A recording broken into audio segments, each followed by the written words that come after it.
भारतीय सेना ने अपने अधिकारियों के प्रमोशन में बड़ा बदलाव किया है। सेना अब थिएटर कमांड व्यवस्था लाने की तैयारी में है, जिसके तहत अब सभी लेफ्टिनेंट जनरलों की उनके प्रदर्शन के आधार पर ही मेरिट लिस्ट तैयार की जाएगी।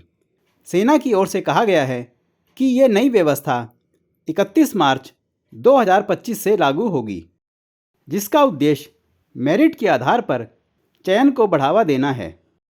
बता दें कि ये सब कुछ ऐसे समय में हो रहा है जब भारत ने चीन, पाकिस्तान और हिंद महासागर क्षेत्र के लिए 3 थिएटर कमांड्स के ब्लूप्रिंट को अंतिम रूप दिया है।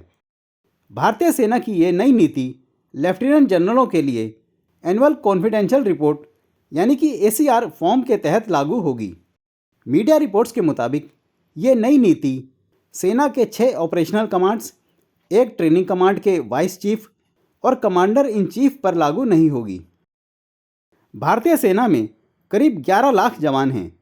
इसमें अधिकारियों की बात करें तो 90 से अधिक लेफ्टिनेंट जनरल, 300 मेजर जनरल और 1200 ब्रिगेडियर हैं।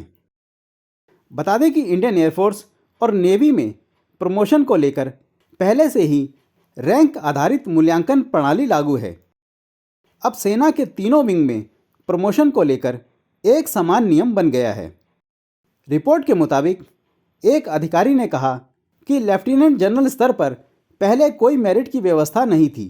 अब उन्हें 1 से 9 के पैमाने पर अलग अलग कामों के आधार पर ग्रेड दिया जाएगा। इससे वरिष्ठता की बजाय मेरिट को प्राथमिकता दी जाएगी। हालांकि सेना में इस बदलाव का कई अधिकारियों ने विरोध भी किया है। रिपोर्ट के मुताबिक एक वरिष्ठ अधिकारी ने कहा कि बहुत कम अधिकारी सेना की कड़ी संरचना में हर स्टेज में मेरिट के आधार पर तय होते हैं और 3 स्टार जनरल बनते हैं। लेफ्टिनेंट जनरल रैंक के बाद C में प्रमोशन वरिष्ठता के आधार पर होती थी।